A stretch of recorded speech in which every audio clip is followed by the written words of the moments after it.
वंदे मातरम दोस्तों। तो सोनम वांगचुक जी को आखिरकार पुलिस जो थी उसने डिटेन कर लिया। सोनम वांगचुक जी कह रहे हैं कि मुझे इलीगल डिटेन किया गया। ज़्यादातर मैं आपका ध्यान उस तरफ लाने की कोशिश करता हूं जहां पर पूरे देश का ध्यान नहीं जा रहा। पहली बात, आप किसी को भी समर्थन करना चाहें, ये आपकी व्यक्तिगत सोच हो सकती है। हमारे लिए, मेरे लिए व्यक्तिगत ये बहुत बड़ा इशू है। क्यों है? क्योंकि जब कोई अपना हो, जिसकी तरफ हो आप, और हमारे से दूसरी तरफ अगर कोई व्यक्ति है जो हमारी गलतियों का एहसास हमें कराने की कोशिश कर रहा हो, उसका सम्मान करना बहुत ज़्यादा मुश्किल काम है। मैं ईश्वर का धन्यवाद करता हूँ कि उसने ये समझ मुझे दी है कि जो कोई हमारी का मतलब ये है, आप जानते हैं मैं भाजपा का समर्थक हूँ, आप जानते हैं हम संघ के कार्यकर्ता हैं।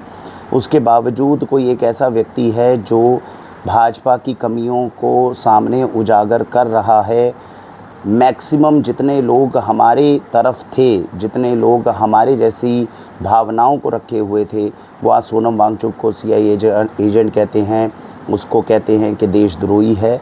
लेकिन मैं उनका सम्मान करता हूँ। सम्मान करने के कई कारण हैं, लेकिन जो सबसे मुख्य कारण जो मैं बताना चाहूँगा वो ये कि कभी भी 2 दिन केवल भूखा रहकर देखिएगा। 2 दिन भी अगर आप भूखा रह लेंगे ना सही मायनों के अंदर, तो तीसरे दिन आप तभी भूखा रह सकते हैं। पहली बात, जब आपके अंदर तप और त्याग करने की क्षमता हो। तीसरी बात, जब मन की सरलता हो, जब आपका मन बिल्कुल साफ़ हो, जब आप सच्चाई पर, कर्तव्य पथ पर आगे बढ़ रहे हैं। मैं खुद उस साइट पर गया हूँ और मैंने देखा था, मुझे ऐसा लग रहा था कि जहाँ सोनम वांगचुक होंगे वहाँ आसपास कूलर कम से कम लगे होंगे, इतनी गर्मी में उनको सब ठंडक और सारी चीज़ देने के लिए। वहाँ पर वो व्यक्ति केवल एक छोटे से पंखे की हवा के अंदर वहाँ पर बैठा हुआ है। और 20 दिन से आप ये देखिए, 20 दिन तक का इस प्रकार का अनशन करना केवल नमक और केवल जल पे, इसका तो प्रमाण आ गया है ना। क्योंकि अगर कोई व्यक्ति कुछ भी और खा रहा होता, अगर बॉडी में ग्लूकोज भी होता, तब भी उसका वज़न इतनी तेज़ी से ड्रॉप नहीं करता। तो केवल नमक और पानी के सहारे 20-20, 25-25 दिन वही व्यक्ति भूखा रह सकता है जो अपनी कई बात के ऊपर अडिग रहने की जिनके अंदर क्षमता हो।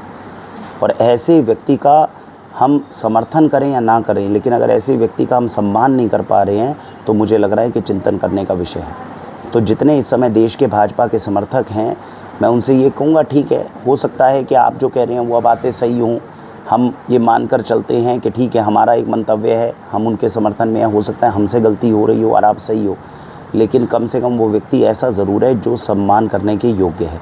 उसके ऊपर गलत तरीके से देशद्रोह के चार्ज लगाना, उसको सीआईए एजेंट कहना, चाइना का एजेंट कहना, कम से कम ये एक ऐसी चीज़ है जो झूठी मनगढ़ंत कहानियों को अगर हम बनाते हैं ना, तो हम कहीं ना कहीं अपनी नज़रों में गिर जाते हैं। तो मुझे ये लगता है कि कम से कम इन चीज़ों से हमें बचना चाहिए और अपने बच्चों को भी बताना चाहिए कि सच्चाई का अगर समर्थन नहीं भी कर सकते तो कम से कम सम्मान ज़रूर करना चाहिए। मैं आप सबको एक और बात भी इसके साथ में इतिहास में बताना चाहूँगा। हम सब लोग मानते हैं कि अकबर जो है, हम उसे अपना पूर्वज तो मानते नहीं। हम जितने भी हिंदूवादी हैं वो तो ये कहते हैं कि राणा प्रताप हमारे पूर्वज थे।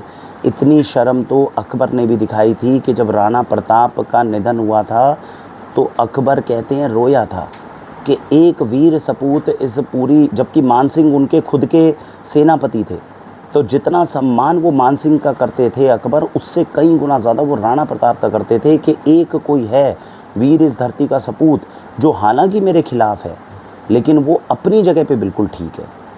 तो कितना बड़ा आदर्श है जो हमें उन लोगों से सीखना चाहिए जिनको हम अपना नहीं मानते। तो कम से कम इतनी अच्छी समझ हमें कम से कम लाने की कोशिश करनी चाहिए। समय है बच्चों को अपने बताने का। एक व्यक्ति है जो हमारे बच्चों के भविष्य के लिए लड़ रहा है, कम से कम हम समर्थन ना कर सकें तो उसका सम्मान ज़रूर करें। भारत वंदे मातरम।